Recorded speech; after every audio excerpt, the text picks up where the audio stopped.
Imagine paying like thousands of dollars for top-tier home security, and you're just sleeping soundly in your custom mansion, completely oblivious to the fact that someone sitting in a rental car down the street just used a handheld device to completely jam your Wi-Fi. Oh, it makes me sick. Right, like severing every single camera, every alarm, all the motion sensors from the outside world, and they are just walking right through your front door, and your expensive tech is absolutely silent.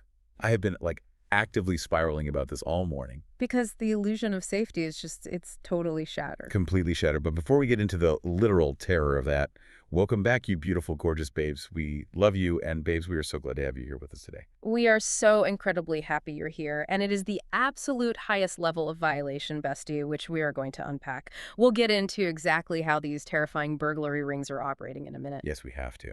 But honestly, the concept of home security is a massive trigger for me today because it is literally 86 degrees outside right now. So hot. Yeah. Unbearable. The humidity is acting like a targeted personal attack on my physical body, and my own home is currently extorting me. But before we get to the condo fees, babes, we have to announce a major lifestyle pivot. Oh, we do. It's a huge shift. The cute little glass of water with, like, a dainty slice of lemon, that is officially out. It's done. So, babes, we are in our hydration era. We are fully, unapologetically leaning in. I am romanticizing hydration like it's literally intensive self-care therapy right now. You really are. I bought one of those aggressively massive water bottles that, like, yell at you with motivational quotes etched into the side every 2 hours. The ones that say, like, don't give up now. Exactly, like, keep going, or almost there. And I am actively pretending that drinking a gallon of water suddenly makes me a wellness influencer. I feel biologically superior simply because I looked at a lemon today, you know? It is absolute delusion, bestie. Pure, unfiltered delusion. I am glowing from the inside out. Or at least that's what I'm telling myself while I sweat through my soft life aesthetic.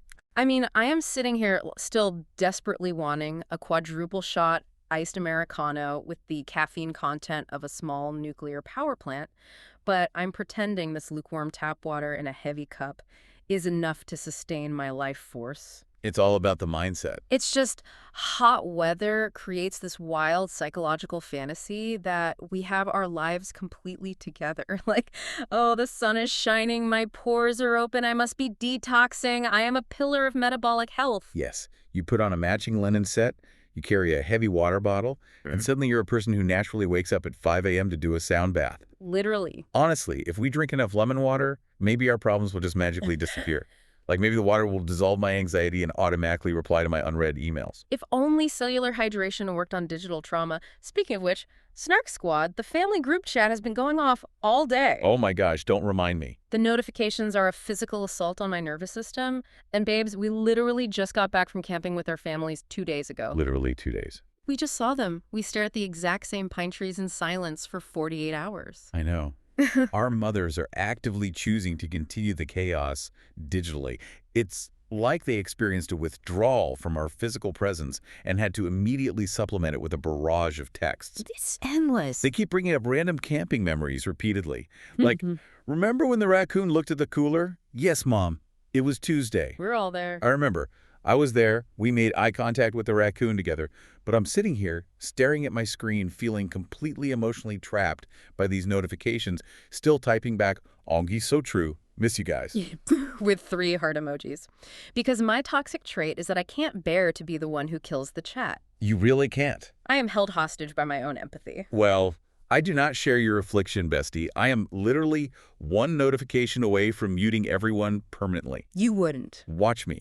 If I get one more blurry photo of a half-eaten s'more, I am legally changing my name and moving off the grid. The group chat is a psychological prison, and I am actively planning my escape. It is a lot to handle. But you know what else is a prison? We need to talk about condo fees for a second. Yeah. Because, babes, are condo fees literally a scam? I am spiraling. I am spiraling out of control thinking about this because I am trying so hard to justify the amenities to myself so I don't break down crying. There is no justification. But they have to maintain the building, right? Yeah. The landscaping. Yeah. The general vibe of the hallways. Yeah. We have to justify this somehow. Justify what? Let me go completely off right now, Snark Squad. My current condo fees are $500 a month. $100. It hurts to even hear that number out loud. And I have absolutely no clue where that money even goes. I feel personally financially attacked every single payment cycle. I look at my bank account and I realize that adulthood is just an endless series of hidden fees disguised as maintenance. It's so true. We are paying for the pool we barely use because it's always occupied by screaming toddlers. We are funding the fancy condo lobby with the velvet chairs that literally nobody has ever sat in. Nobody sits in those chairs. They're purely decorative. Yeah. It's the illusion of luxury, babes. It is. You walk past the gym, you look at the one squeaky treadmill and the rack of dusty 5-pound weights, and you're like, yes, my $500 hard at work. It's offensive. Home ownership suddenly feels absolutely terrifying. You save up to buy a place to escape rent, only to realize you just signed up for luxury rent that can increase whenever the board feels like planting a new bush. It's an absolute racket. I'm ready to launch a formal investigation into the condo board. I will help you audit them. I want receipts. I want spreadsheets. I want to know exactly what the landscaping budget is, because that one fern by the elevator looks suspiciously dehydrated. At this point, the condo fees better include emotional support. Honestly. Like, the concierge should be legally required to compliment my outfit every morning and tell me I'm doing a great job at life. If I'm paying premium prices, I want premium validation. But to be fair to the exorbitant fees, we did actually extract some value out of this scam this morning. We really did. Babes, this morning we were actually super productive. Like, shockingly productive. And no, we did not go to Pilates. Let's not get crazy. No, I went down to the aforementioned overpriced condo pool for a nice, aggressive morning swim. Look at you. I did 3 laps and immediately started acting like one swim turned me into an Olympic athlete. I practically expected someone to hand me a gold medal when I got out of the water. You deserve a medal for braving the freezing water. I was like, my lungs are expanding, my cardiovascular health is peaking, I am Michael Phelps. And I fully supported your Olympic journey from afar because walked out of the building, went to the breakfast spot across the street, and ordered a $12 avocado toast. The soft life. I was fully, deeply committed to that soft life breakfast energy. I sat there with my little overpriced toast, watching the world go by, feeling so at peace with my existence. It is wild how productive mornings literally change the entire psychological vibe of the day. They really do. Like, if you do one active thing before 9 a.m., you spend the rest of the day feeling emotionally superior to everyone else. You look at people rushing to work and you think, I have already conquered the water. I have consumed the healthy fats. I am ascended. Yes. It feeds right into the fantasy of becoming morning people. Summer mornings just feel so cinematic. The bad vibe. The light hits different. The air isn't suffocating yet.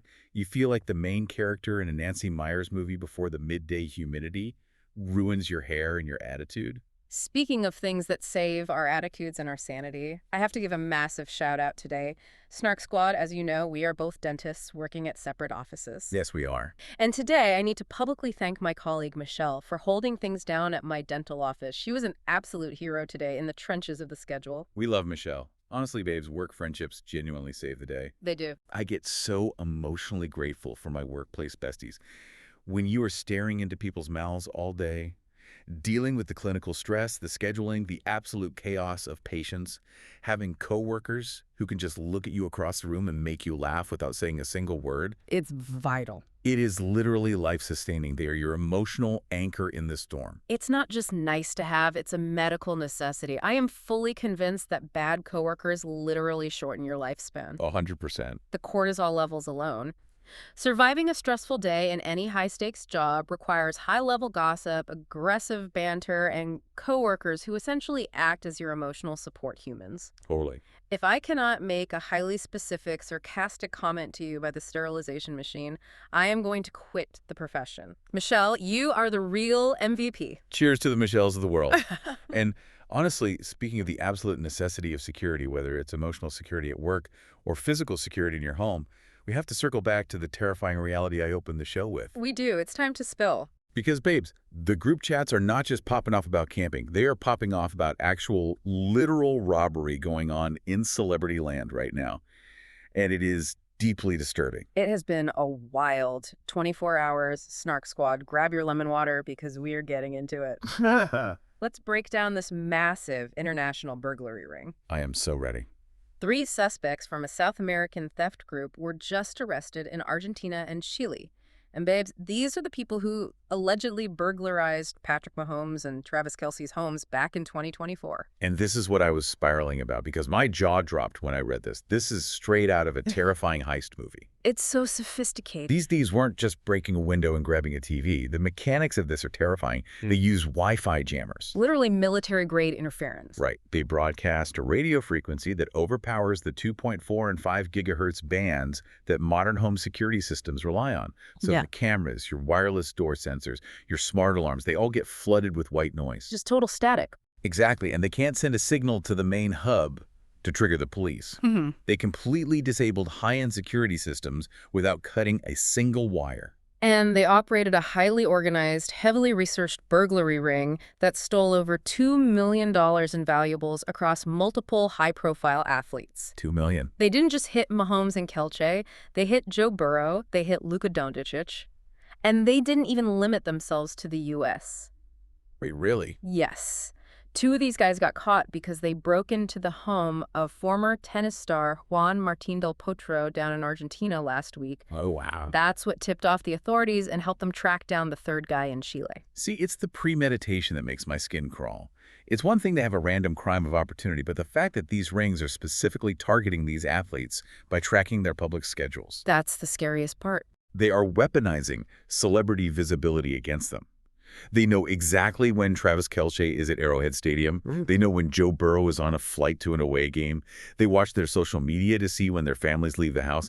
It is so incredibly invasive. It's the dark side of modern visibility. When your entire schedule is broadcast to millions of people, you're basically handing a highly detailed blueprint to organized crime. You literally are. The FBI actually had to issue formal warnings to athletes and teams about this specific group. They were going after high-yield, easily fenceable items. Like what? Jewelry, cash, rare memorabilia, luxury watches, things that can be smuggled across borders without setting off metal detectors or tracking chips. They knew exactly what they were looking for and exactly how long they had to get it before the jammer batteries died or physical patrols came by. I cannot even imagine the psychological violation of walking into your home, your sanctuary, and realizing someone used military-grade tech to ghost their way through your security. It's chilling. It makes you feel completely powerless, no matter how much money you have. Honestly, if I was an athlete, I would just live in an underground bunker with hardwired analog alarms. Well, speaking of Travis Kelce and the price of hypervisibility, let's talk about his fiancée, Miss Taylor Swift, who just experienced a completely different kind of robbery at the 2026 American Music Awards in Las Vegas. Oh, the AMAs. And the fandom is absolutely losing their minds. Oh, the Swifties are in deep mourning. They are up in arms, and the internet is on fire. So, babes, as we all know, Taylor released her album, The Life of a Showgirl, last October. A masterpiece. And obviously, it broke massive streaming records. It was a huge commercial hit. It dominated the cultural conversation. So she goes into the AMAs with a whopping 8 nominations. 8! She lived the entire pack of nominees. And how many did she walk away with, bestie? Let's hear the final tally. 0. Absolutely 0. She won nothing. A total unmitigated shutout. Unbelievable, right? 7 acts tied for the lead with 3 awards each. You had BTS, Bruno Mars, Cardi B, Sabrina Carpenter, a couple of others. BTS ended up taking Artist of the Year. And naturally, the internet is handling this with their usual grace and measured maturity. I am dying. The Swifties on Twitter are conducting full-blown forensic investigations.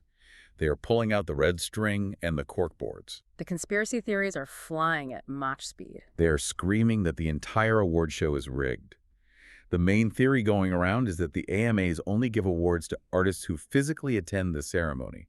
Because, spoiler alert, Taylor and Travis skipped the show entirely. It's the classic award show attendance conspiracy. And honestly, Snark Squad, let's be real for a second, it's not entirely baseless in the history of Hollywood. That's true. It's definitely happened before. Award shows are first and foremost television broadcasts that rely on ratings. Historically, producers have pressured voting committees to favor artists who will guarantee a live performance or a highly publicized acceptance speech. Right, for the viewership.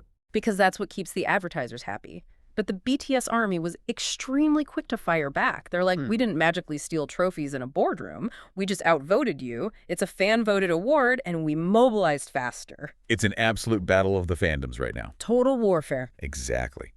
The AMAs are largely determined by fan voting, unlike the Grammys, which are committee-driven.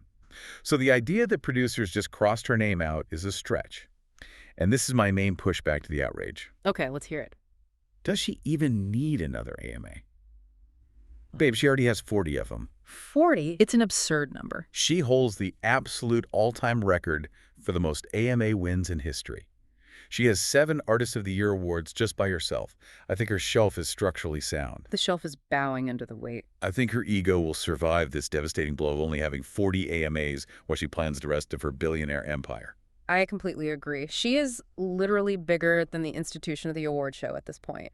Her mere presence at an event eclipses the event itself. 100%. And why did she skip it?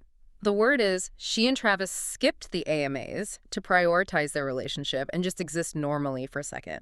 They went to the Cavs versus Knicks game, sharing gum from her purse, making memes, sitting courtside. Just living their life. They are just trying to live, especially since they have a massive, globally scrutinized event to plan. The wedding. The Kelce and Swift wedding is going to be the absolute event of the century. The logistics alone must require a military general to oversee. Oh, without a doubt. There are so many rumors swirling right now. So some people are aggressively claiming it's happening on July 3rd in New York City. Some other people are screaming it's June 13th because of her obsession with her lucky number 13. Absolutely. But the real mess, the absolute drama of the guest list rules. Oh, this is the pettiest, most delicious drama we have had in months. I am living for it. The Daily Mail got a hold of an anonymous guest who is throwing a full-blown public tantrum because of a strict no+1 rule for single guests. Let me just read the vibe this complaint, because the absolute audacity is staggering. Please do. This anonymous guest was whining to the press, and I quote, "My invite did not let me bring a +1. What am I supposed to do? Go alone?" That is so awkward. I don't think I'm going to attend because I don't want to go by myself. I mean, sorry, I am not friends with Gigi and Bella Hadid. The absolute entitlement. I am applauding Taylor for this. Standing ovation. It's so funny. Do you know how much a wedding on this scale costs? Even a billionaire doesn't want random Hinge dates or 3-month boyfriends drinking their premium vintage champagne and potentially sneaking photos of the most private event of the decade. Exactly. Yeah. Meanwhile, Selena Gomez obviously gets to bring Benny Blanco because they're established. Right. A wedding is an intimate covenant, not a networking event for your random +1. But what I really love, what I respect on a deep analytical level, is her ruthless anti-leak strategy. Oh, it is absolute genius. It's CIA level. She sent out 0 physical save the dates, nothing on paper that could be photographed and sold to TMZ, and she is reportedly utilizing a classic counterintelligence move known as a barium meal or a canary trap. A canary trap. I love that term. She is sharing slightly different details with different factions of guests, different dates, different fake locations, different dress codes. That is so smart. If a specific fake detail, like it's a masquerade in Rhode Island, surfaces in the media, she traces it back and knows exactly which so-called friend leaked it. She is running an active sting operation on her own wedding guests. It's brilliant. She is weeding out the rats before they even get to the rehearsal dinner. Yeah. But okay, I am going to play devil's advocate here for just a second. Oh boy. Here we go. Because my emotional, empathetic heart kind of feels for the anonymous guest. Are you kidding me? Hear me out. It is incredibly intimidating to go to a wedding alone, especially if you walk into a room and the seating chart is basically the Billboard Hot 100. You're just standing by the ice sculpture, nursing a cocktail, trying to make casual eye contact with Blake Lively, and you have no safety blanket to talk to. It triggers every high school cafeteria anxiety you've ever had. Bestie, absolutely not. Stop defending this behavior immediately. I can't help it. If Taylor Swift invites you to her wedding, you go, period. I don't care if you don't know a single soul. I don't care if you have to sit in the dark corner of the reception hall and talk to a potted fern all night. A potted fern. You put on your best custom gown, you walk in alone with your head held high, and you eat the free luxury herbs. If you are too shy to attend the cultural event of the year because you don't have a +1 to hold your hand, you lack the psychological fortitude required to be in that inner circle, and you didn't deserve the invite in the first place. Okay, fair. You sit with the plant and you enjoy the string quartet. It's just wild to me how heavily scrutinized every single boundary of this wedding is. It is exhausting. But the contrast here is so fascinating to me. Because while Taylor and Travis have the loudest, most aggressively publicized wedding planning process in the world, where even the lack of a +1 makes international news, Lil Wayne just pulled off the exact opposite. The ultimate stealth engagement, the mastery of boundary control. Yes. Babes, Lil Wayne quietly got engaged earlier this year, and absolutely nobody knew. Unheard of in 2026. He popped the question to a woman in her 20s from Indiana, and it just stayed a complete secret for months. No leaks, no paparazzi shots of a ring, no anonymous friends crying to the Daily Mail. Which is incredibly wild for him specifically, because if you analyze his dating history, it has always been heavily public, often messy, and thoroughly documented by the blogs. Very well documented. He was engaged to Letitia Thomas. He was engaged to Nivea. He had that high-profile, very public relationship with Trina. He shares a son with Lauren London. He was with Dia. His love life has historically been front-page news. Exactly. And I am just obsessed with the concept of a massive hip-hop legend, a global cultural icon, just quietly popping the question to a regular girl from Indiana, and the internet doesn't find out until half a year later. It's honestly impressive. It completely shatters the illusion that celebrities have to be hounded. It proves that if massive stars really want to keep a secret, they absolutely can. The mechanics of privacy still exist. We just have to enforce ironclad NDAs. And more importantly, not tell your messy, clout-chasing friends who talk to the tabloids. Precisely. It's entirely about boundary control. You dictate what the public consumes. But hey, while some people are out here successfully securing the ring in absolute secret, other people are currently surviving the absolute trenches of the dating world. Oh my gosh, the trenches. And the audacity we are seeing is staggering. We have to talk about these dating horrors because some people are dodging absolute financial scammers. It is historically rough out there, babes. Which brings us to our absolute favorite straight shooter, Chelsea Handler. So Chelsea went on Kristen Cavallari's Let's Be Honest podcast, and Kristen asked her to spill on a bad celebrity date she'd never publicly talked about. And Chelsea immediately launched into a story about celebrity chef Bobby Flay. This story physically pained my soul. I felt my credit score drop just listening to it. I had secondhand embarrassment so profoundly I had to put my phone down and take a deep breath. So picture this. Yeah. They were in the early talking stage, the flirting stage. Chelsea's staying in a nice hotel with some girlfriends. Okay, setting the scene. Bobby, trying to be smooth and assert his culinary dominance, calls her and says he wants to order room service for her and her friends because he knows the hotel well and knows exactly what the chef is good at. A classic chef move. Which sounds so incredibly charming. It sounds thoughtful. It sounds like he's taking care of her. It sounds like a massive culinary flex. He is positioning himself as the benefactor. He's taking the reins. Right. So the glorious spread of food arrives at her room, and the hotel staff hands Chelsea the bill. No. I reject this reality. Yes. He called down, ordered the food under his expert recommendation, and explicitly charged it to her room. I cannot breathe. Chelsea was sitting there in her robe like, what? And the staff is just standing there awkwardly waiting for her signature and a tip.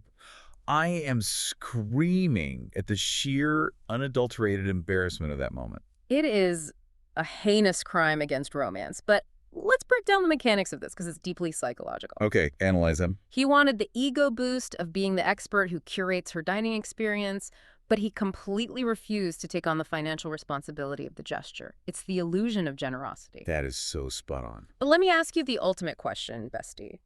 Is being cheap a fundamental deal breaker? Because Chelsea fully said she hates cheap men. She used the word penurious, which is just a fabulous vocabulary flex for stingy. She said, if you're penurious, I'm not interested in you. Do we agree with this hard line? We wildly, aggressively agree. Babes, if you make the offer, you pay the bill. It is the golden rule of hospitality and dating. It really is. You cannot call someone, offer to treat them to room service as a cute, romantic gesture, and then leave them holding the check. That is bait and switch. It is a massive psychological red flag. A giant red flag. Generosity is an energy. It's not just about the actual dollar amount. It shows how you value the other person and how you follow through on your word. Exactly. It's the sheer audacity of the entitlement. He felt entitled to play the role of the big shot chef without opening his wallet. If you want to be cheap, just don't offer. Right. Just don't say anything. Say, hey, the club sandwich there is great. You should order it on your own dime. Don't insert yourself as the provider and then skip out of the invoice. The hotel mechanics of routing a charge to a room without a signature require explicit instruction over the phone. He had to literally tell them to put it on her tab. That is the wildest part to me. He had to verbalize that. Chelsea did actually go on a real date with him later, which shows she has a high tolerance for mess, but she vaguely described it as messy and not a match. Shocking. Bobby is now with Chef Brick Williamson, so hopefully he pays for his own room service now. One unexpected hotel bill is truly enough to kill any romantic vibe for eternity. But babes, a cheap date shifting a room service bill is one thing.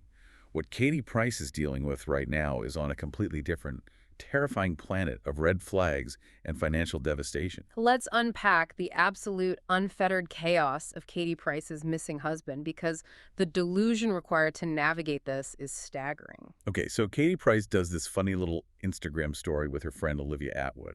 Now, context for the Snark Squad. Olivia split from her husband Bradley Dack in January 2026 after 10 years because of alleged cheating. Right, messy. And Katie married her husband, Lee Andrews, in that exact same month, January 2026. Right. So Olivia posts this video on her grid, and they're joking around, being cheeky. Olivia says, "We're missing something. Yeah, I have looked for him, but..." And Katie chimes in and playfully jokes, "Well, mine's missing, so at the moment it doesn't look good, does it?" And they're both laughing, doing the shocked face, hands over their mouths. Olivia captions it, "Two gals, not a husband in sight." Which sounds like just cheeky, dark British humor between girlfriends going through relationship slumps, right? That's what you'd think. Until you realize that Katie's husband, Lee Andrews, isn't just ignoring her texts or sleeping on the couch. He is literally legally missing. He vanished near the Dubai Hatta border on May 13th. He vanished. He didn't just wander off to find himself, bestie. He vanished because he is allegedly running from a massive multi-million-dollar trail of fraud. Oh my gosh. The Hatta border is a major crossing point between the UAE and Oman, frequently used by people trying to quietly exit Dubai without flying through the heavily monitored international airports. Shady.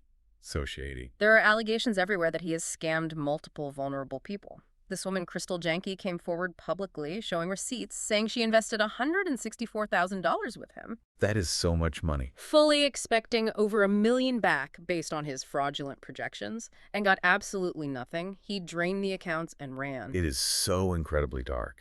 Because Katie went on her podcast a few days prior to this TikTok and sounded super serious and grounded. She said she was taking a step back from my own sanity and that her antennas are up because she didn't know it was true anymore regarding all these financial allegations. That is a normal response. It's a very valid, healthy, emotional response to your brand new husband suddenly vanishing amid international scam rumors. But then, the whiplash.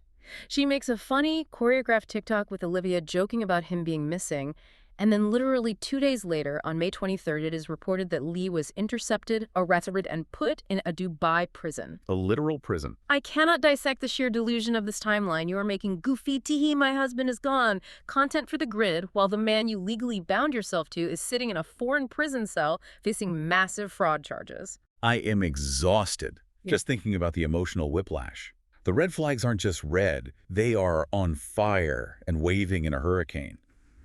How do you even process that emotionally? You don't. 1 minute you're defending his character, the next you're making TikToks for engagement, the next he's incarcerated in a Dubai holding cell. It's the ultimate modern defense mechanism, coping via content creation.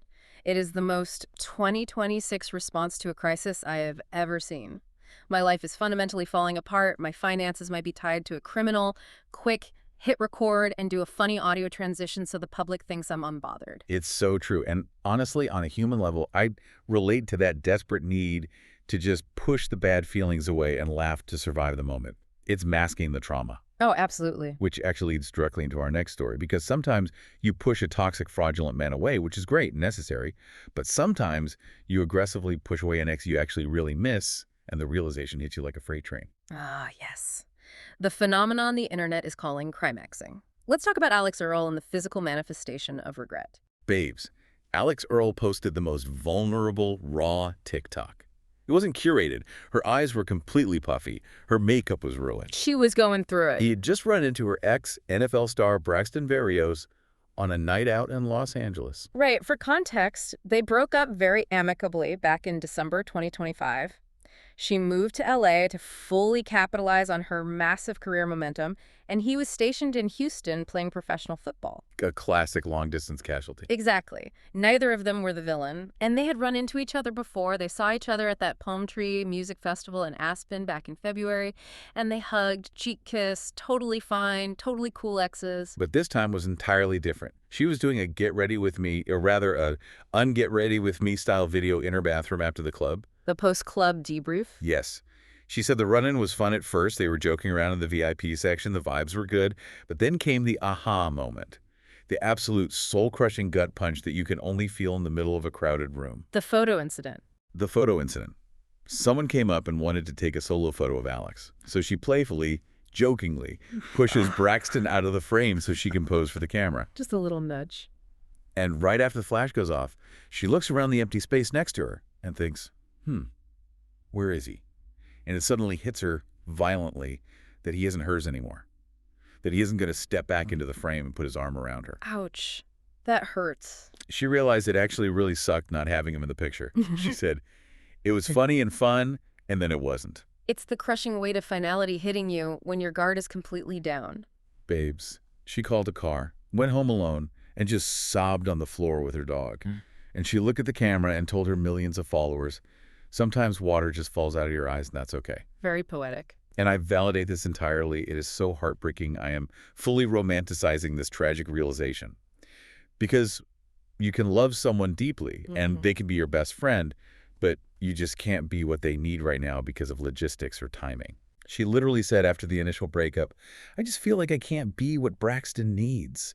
It's such a mature realization, but it's so deeply painful to live with. I'm going to gently step in here with my analytical hat, bestie. Because while I deeply respect the emotional release of water falling from the eyes and the vulnerability it takes to post that, I need to point out the absolute poetic cinema of the metaphor here. Okay, lay it on me.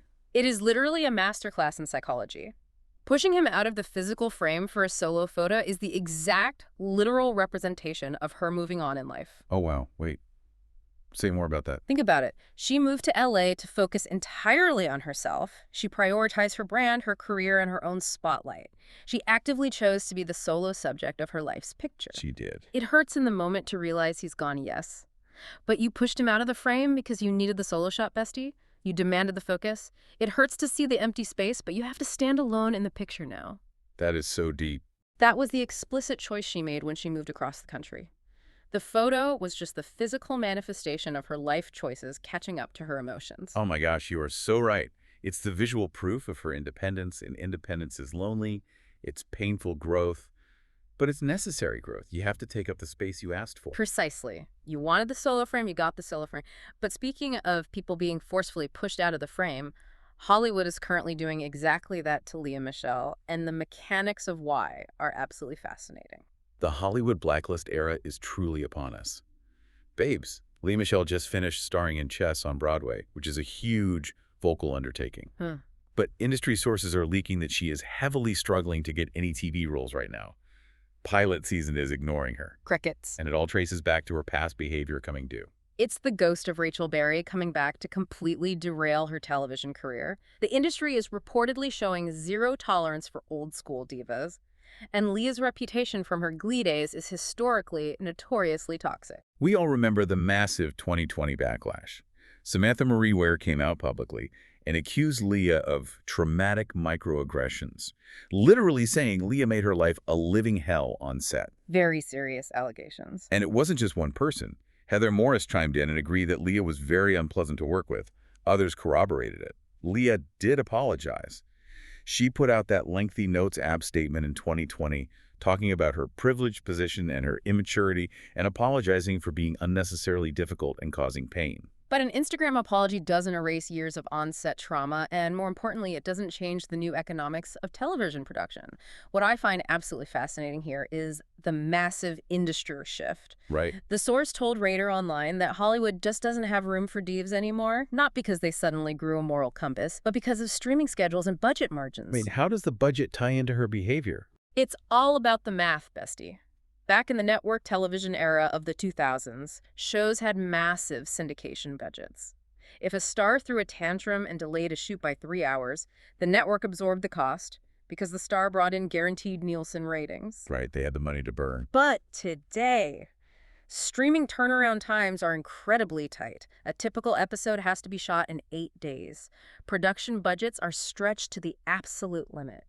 A 2-hour delay on set because an actor won't come out of their trailer literally costs the production hundreds of thousands of dollars. In just overtime alone. Yes. Overtime pay for the crew, location permits, and equipment rentals. They literally cannot afford the line item cost of bad behavior. Time is literally money. That makes so much sense. Exactly. TV producers and showrunners want down-to-earth actors who hit their marks, know their lines perfectly, and don't make the makeup department cry. The bare minimum, honestly. The source specifically shouted out actors like Noah Weil and Kathy Bates as the current gold standard in casting because they are famously phenomenally easy to work with. The financial calculus has changed. Talent does not override toxicity anymore if you're costing the production money. You are a liability, not an asset. That makes total sense from a strict business and accounting standpoint. But I do have to push back a little emotionally, or at least philosophically, on the industry standard here. Okay, let's hear the pushback. Does the industry ever truly forgive women? Because we see male actors behave abysmally on sets. They throw phones at assistants, they scream at camera operators, they punch holes in walls. Oh, all the time. And they get labeled as passionate or deeply method or tortured genius. They do a brief 6-month stint in PR rehab, they do one sad interview, and then they get cast as the lead in a $200 million Marvel movie. You're not wrong. But for a woman, the diva label feels like a permanent, indelible stain that you can never wash off. I'm not excusing her past behavior at all, because the microaggressions were real and harmful. But the double standard in how Hollywood issues forgiveness is glaring. That is a very valid, incredibly sharp point. The forgiveness runway for men is a massive, paved highway, and for women, it's a fraying tightrope. Men are allowed to be difficult geniuses. Women are just labeled difficult. It's so frustrating. But honestly, if Hollywood is finally drawing a hard financial line on mean girl behavior and protecting below-the-line crew members from abuse, I'm here for it, regardless of the double standard. True, protecting the crew is the most important thing. Exactly. But speaking of massive, ancient institutions dealing with mean girls and shifting public optics, let's cross the pond. Because while Hollywood is rejecting divas based on spreadsheets, the British monarchy is basically a 247 masterclass in mean girl behavior, historical grudges, and family group chat trauma. Oh, the royals. It is endless. It is a soap opera with crowns. Bates, we have to talk about the Royal Jam War, because I am obsessed with the sheer microscopic pettiness of this. It is my favorite ongoing low-stakes saga in the world right now. So Meghan Markle's lifestyle brand, as ever, posted this super cute, highly curated video on Instagram. Yeah. Meghan was just casually talking about her family's jam preferences. Very wholesome content. She said, Harry loves raspberry, little Bet loves strawberry, Archie loves both, and Meghan herself prefers a classic orange marmalade. Innocent enough, right? She's a lifestyle influencer talking about fruit spreads. Oh, but the British press cannot handle anything innocent when it comes to the Sussexes. Entered journalist Ian Collins, who went on a literal, televised, red-in-the-face rant calling Meghan a jam addict. A jam addict. I can't even say it without laughing. He aggressively asked if there was a jam-anonymous place in California she could check into. And then royal biographer Angela Levin chimed in to mock Meghan, saying she arrogantly thought she'd earn masses of money off jam because everyone eats it, but that she always gets it wrong. They are literally weaponizing fruit preserves, bestie. It is so unhinged. The level of vitriol over marmalade. But it gets better, because the passive aggression is a highly skilled two-way street. Oh. Days later, Prince William goes on the Heart Breakfast radio show. Oh, here we go. The hosts hand him a fresh scone, clotted cream, and a jar of jam, and ask him to settle the great British debate. What goes first? William looks at the mic and declares that he learned from his grandmother, the late Queen, that it is cream first, then jam on top. The official royal decree on baked goods, the Windsor method. Right. So what does Meghan's brand do? Immediately on Memorial Day, as ever, posts a beautifully shot carousel of photos. And right there, featured prominently in the center of the grid, are scones layered exactly like that. Cream first, then jam. I am screaming. It is literal scone diplomacy, or rather scone defiance. It's like she's saying, see, we still do it the Windsor way in California. You don't own the cream. So petty. I laugh so hard at the fact that these people theoretically have this soft power to influence global politics, and they are out here fighting intense, passive-aggressive turf wars over strawberry spread and clotted cream on Instagram. It's the only way they can communicate anymore, through the semiotics of baked goods. Mm. But Meghan did have a genuinely sweet moment recently that didn't involve scones or subtle digs at her brother-in-law. Oh, a moment of peace. For her 8th anniversary with Harry, she posted a video using Paula Abdul's iconic song Forever Your Girl. And Paula Abdul was so touched. She was hosting the AMAs in Vegas, but she stopped to tell E! News she was humbled and actually texted Meghan back to say thank you. Okay, the visual of Paula Abdul casually texting the Duchess of Sussex while backstage at the AMAs is amazing pop culture crossover. Also, side note, in that anniversary carousel, Meghan showed off a bronze sculpture of 2 penguins that Harry bought her. Penguins? Why penguins? Yeah, because apparently Meghan once threw an engagement party where everyone wore penguin onesies because penguins mate for life. That is so incredibly cute. It's the soft life, whimsical romance I aspire to. But while Harry and Meghan are bonding over bronze penguins in Montecito, King Charles is quietly trying to play the ultimate peacemaker back in the UK. Yes, the optics of a fractured family are bad for the institution, so Charles is allegedly using Sophie, the Duchess of Edinburgh, as his secret weapon. He desperately wants to mend the massive, gaping rift between Kate Middleton and Meghan Markle. Which is a wildly tall order. That bridge isn't just burned, the ashes have been scattered at sea. A very tall order. But strategically, Sophie is apparently the perfect middlewoman. The sources say she's taking baby steps. She's always been quietly fond of Harry, and apparently when she first met Meghan years ago, they got along beautifully. That helps a lot. Sophie is smart. She stayed entirely out of the public drama, never leaked to the press, but remained fiercely loyal to the crown, so she has institutional credibility with both sides. She's the only one who can cross enemy lines. The ultimate royal diplomat. Exactly. But the biggest obstacle isn't Kate or Meghan. It's Prince William. His relationship with Harry is still deeply fractured, and any real truce would require him to thaw out, which he shows zero signs of doing. Well, Kate is actually doing her own version of thawing out right now, which is fascinating. Sources are saying Kate is actively showing mercy and extending olive branches towards Sarah Ferguson Fergie. Now, this is structurally interesting. Explain the dynamics here. Right, because the monarchy has heavily distanced itself from Fergie for decades, largely because of her ex-husband, Prince Andrew, and all of his massive, horrific controversies and associations. Right, terrible stuff. But Kate apparently feels that Fergie has been treated way too harshly by the family and feels genuine sympathy for her isolation. Especially because Kate privately feels that Prince Andrew is getting off relatively easy for his grave mistakes, while Fergie is bearing the brunt of the social exile and taking the public hits. Okay, I have to point out the glaring absolute irony here. Kate has the emotional bandwidth and progressive empathy to show mercy to the disgraced ex-wife who once literally tried to sell media access to Prince Andrew. Wait, don't use ellipses. I won't. I'm just saying she shows mercy to the ex-wife, but the bridge to Meghan, her own sister-in-law who just wanted to move to California and make jam, is still completely up in flames. The selective empathy is fascinating. You can forgive a cash for access scandal, but you can't forgive an Oprah interview. It really is wild when you lay it out like that. Yeah. Meanwhile, Harry is actively trying to rebrand himself back in the UK. Sources say he wants to be seen as a serious humanitarian and an international figure, not just a runaway royal complaining about his brother. A total PR pivot. He's focusing heavily on causes like veterans affairs and the environment, which actually overlaps perfectly with King Charles's lifelong causes. It just proves he still wants a deep, meaningful connection to his home country and his father's legacy. It's smart PR. Realign your values with the CEO of the company you left, and suddenly the door opens a crack. But speaking of things slittering around the ecosystem and trying to aggressively rebrand their image, we have to talk about the snakes. I am physically recoiling just thinking about this transition.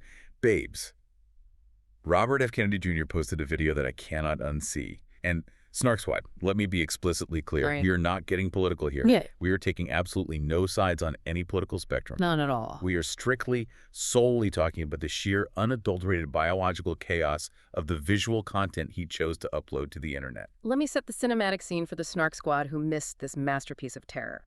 RFK Jr. is at Dr. Mehmet Oz's beachfront home in Palm Beach. Already a wild Mad Libs crossover episode of celebrities. Wild. Why are they hanging out on a patio together? Unclear. But RFK Jr. films himself bare hand grabbing 2 live, massive black racer snakes right off the patio stones. And why were the snakes tangled together in a giant writhing knot? Because, bestie, they were literally in the middle of mating. They were having active reptile sex. I am screaming. He interrupted them. He just barged into their intimate moment. He just reaches down and snatches them up by the tails. In the background of the video, his wife, actress Cheryl Hines, is fully, understandably panicking. I would be too. She's yelling, "You are nuts!" and "Okay, honey, let them go. Oh my God, Bobby, please." She is voicing the internal monologue of every sane person watching. And he's getting bitten. He is repeatedly getting bitten on the hands and arms by these aggravated snakes. And he doesn't flinch. He just casually looks at the camera, bleeding, and goes, "Their mouths are huge." It's unhinged. Dabes, I would have burned the patio down to the foundation. I would have called a Coast Guard helicopter for an immediate evac who just bare hands mating reptiles while vacationing in Palm Beach. It is deeply unhinged biological behavior. Also, the absolute biggest question here isn't even RFK Jr.'s complete lack of fear response. The biggest question is, why does Dr. Oz just have a patio full of actively mating snakes? Honestly. What is happening in the microclimate of Palm Beach that this is just a casual Tuesday afternoon? The rich live totally different lives. They really, truly do. Their problems are just built different. Well, speaking of the ultra-rich living totally different lives, let's transition from the loudest, most chaotic, snake-handling rich person behavior to the absolute quietest, most devastatingly cool rich person flex I have ever seen in my life. Oh, this is the ultimate soft life billionaire energy. We are talking about Jeff Bezos' ex-wife, Mackenzie Scott. My absolute idol. The blueprint for post-divorce thriving. She gave away $7 billion to 120 different charities in 2025 alone through her fund, Yield Giving. $7 billion. And yet she completely missed the Chronicle of Philanthropy's annual top 50 donors list. And why did she miss it? Because she explicitly refuses to share the granular details with the press or seek any PR for her donations. He doesn't want the spotlight. The Chronicle requires specific paperwork and public disclosures to rank you, and she simply wouldn't submit it. She does not care about the plaque. She does not care about the gala dinner. I love her so much. The mechanics of her giving are so pure. She doesn't use these massive donor-advised funds that just hold the money for years to get tax breaks while the charities starve. She just writes the check directly to the nonprofit with zero strings attached. Here's $50 million. You know how to run your charity better than I do. Good luck. It's incredibly disruptive to traditional philanthropy. But here is the drop-the-mic moment, Snark Squad. Look at the raw numbers. Mackenzie Scott has quietly given away $26 billion since 2020. $26 billion. My jaw is on the floor. Meanwhile, her ex-husband Jeff Bezos and his new fiancée Lauren Sanchez have only given away an estimated $4.7 billion in their entire lifetimes combined. I want to be this exact level of petty rich. Yeah. Just quietly, anonymously giving away more money on a random Tuesday afternoon than your ex has given in his entire life, and not even releasing a press statement about it. It is the ultimate flex. It is the ultimate psychological flex. It's like saying, oh, you wore a cowboy hat and went to space in a vanity rocket. Cool.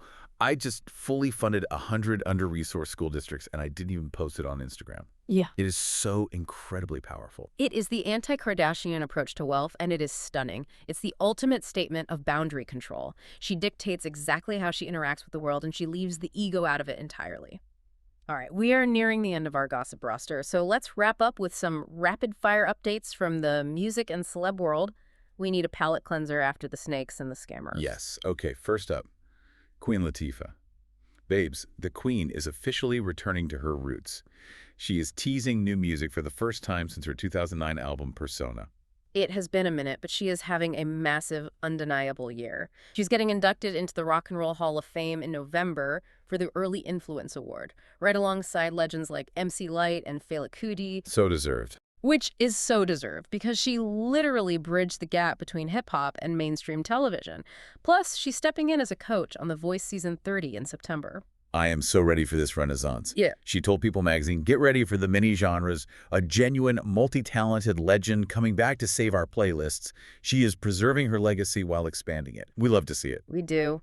Now, from a legend thriving and preserving her peace to a situation that just deeply confuses me on a medical level? Ray J. Oh, no, please don't tell me. Yeah, Ray J literally got knocked out cold by super hot fire in a Las Vegas MMA fight. He got wiped out so bad he checked himself into a Vegas hospital 2 hours later. The doctors are running intense tests for a concussion, and they notice his heart is beating abnormally slow, a condition called bradycardia. Which is terrifying. Extremely terrifying, especially because, as TMZ reported, he was literally just hospitalized earlier this year for severe pneumonia and massive heart issues. So my analytical question is, why, sir? If you have known, documented recent heart problems and respiratory failure, are you willingly stepping into a cage to get punched in the head by an internet personality in a Las Vegas ring? Who on his management team approved this liability? Sometimes men's egos are completely disconnected from their biological reality. It makes no sense. Just rest. Drink some lemon water. Go into your soft era. Stop trying to prove your masculinity in a cage when your heart rate is dropping. Seriously, go sit in a fancy condo lobby on a velvet chair, preserve your physical form. But hey, speaking of preserving physical boundaries and safety, Zayn Malik had a very tense, highly publicized moment caught on camera this week. I completely defend Zayn on this one. So Zayn was leaving his hotel in Manchester during the Conical tour, and a video goes viral of him yelling, "Get the F out of the way," as he aggressively tries to push through a crowd to get to his waiting car. Immediately, the internet does what it does best. Strips all context and calls him a diva, saying he's terrified of people and that he treats his adoring fans terribly. But Zayn jumped right into the comments on TMZ to set the record straight, and I'm so glad he did. He said these weren't fans. They were fully grown men, professional stalkers, and paparazzi content aggregators who were literally blocking the glass doors of the hotel and physically trapping his security detail for 10 full minutes just to get monetizable content. They wouldn't let him move. 10 minutes of being physically trapped by grown men shoving blinding camera flashes in your face? I would have yelled a lot worse than what he said. The line between fan and stalker is completely gone for these people. It's an economy of harassment. Exactly. Boundaries are boundaries. Just because someone is famous, just because they exist in the public sphere, does not mean you have the right to physically trap them in a doorway. It's a huge safety issue. What if there was an emergency? He was entirely justified in asserting his physical space. 100%. Okay, to close us out on a truly positive, non-toxic note where boundaries are actually respected, let's look at a couple that is actually functioning normally in this chaotic industry. We love normal. Kaya Gerber and Louis Pullman. Right. They have been dating quietly for about 1.5 years, and industry sources are saying they are expected to get engaged before the end of the year. They are so incredibly sweet together. The sources say they just genuinely show up for each other. Like Kaya, who has a crazy busy modeling and acting schedule, makes the explicit effort to fly out and visit him on the set of Marvel's Thunderbolts. And Louis is constantly hyping up her work to anyone who will listen. They have healthy attachment styles. It sounds incredibly stable. The parents completely approve. They have a shared long-term vision for their lives. It's just really nice to end on a couple that actually likes each other and supports each other's success, especially after starting this whole conversation talking about Bobby Flay charging his dates for room service and Lee Andrews fleeing to a Dubai prison. It is the perfect, wholesome palate cleanser. It gives me hope that love can actually survive in Hollywood if you just act like a normal, supportive human being. Exactly.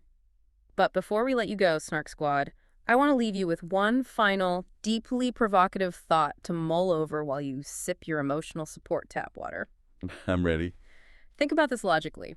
If Taylor Swift is successfully keeping the location, the date, and the guest list of the biggest wedding of the decade a total secret in 2026 without a single confirmed leak, it proves that the infrastructure for absolute privacy exists. Which means, if a celebrity's messy business is constantly leaking to the press, it's because they want it to leak. The leaks are coming from inside the house. So who do you think is the biggest intentional leaker in Hollywood right now? Oh my gosh, my mind is racing. The group chat is going to be absolutely unhinged tonight dissecting this. Let us know your wildest theories in the comments. Thank you to the Snarp Squad for hanging out with us today. You were the absolute best part of our week. We love you so much. Don't forget to like, comment, subscribe, and share this with your messiest bestie. Stay hydrated, stay chaotic, and we will see you on the Snark side